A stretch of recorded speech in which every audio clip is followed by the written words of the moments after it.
Sources tell CNN that U.S. officials had no warning that an attack like this was coming and that the Ukrainians assure them privately they had nothing to do with it. What's your take? Jake, this really does smell like a false flag operation on the part of the Russians, a diversion, if you will.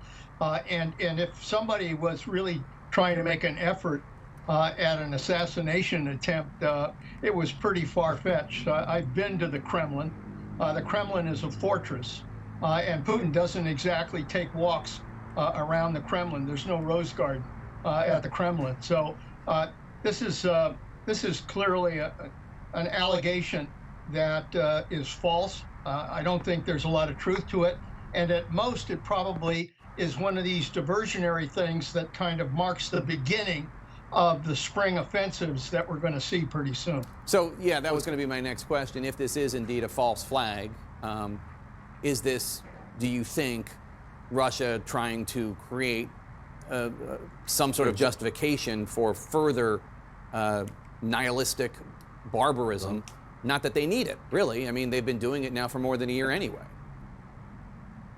Yeah, no, but it clearly follows the Putin playbook here, which is to create these kinds of false diversions in order to justify some kind of action that they're going to take.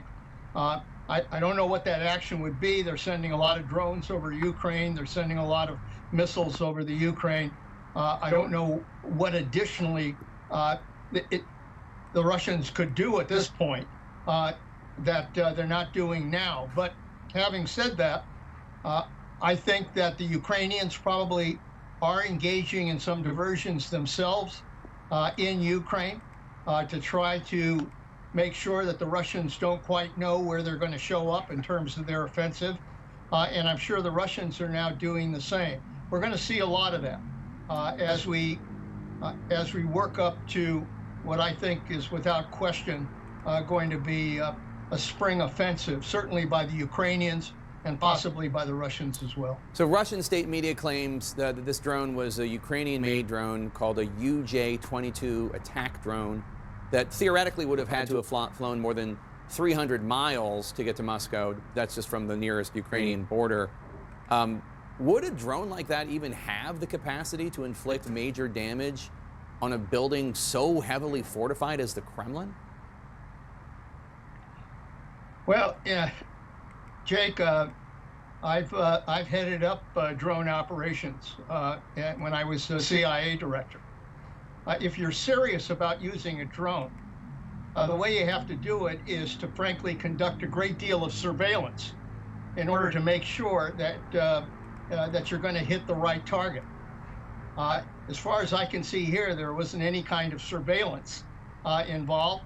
There were just a couple drones that were up in the air.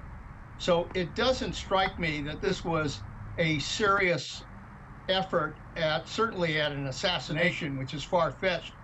Was it an operation to try to create some kind of damage at the Kremlin? Who knows? I think it really smells like the Russians trying to set this up as some kind of diversion. There just isn't a logical explanation to try to use drones to try to assassinate Putin in the Kremlin.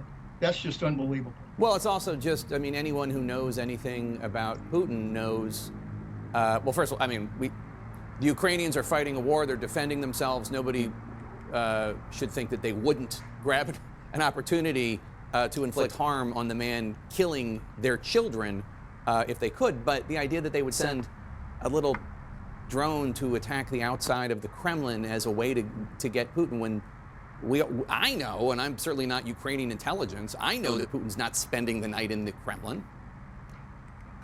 No, that's, if anything, Putin just goes there for ceremonial activities. The place is well fortified. Putin is, there's a tremendous amount of security around him at that place.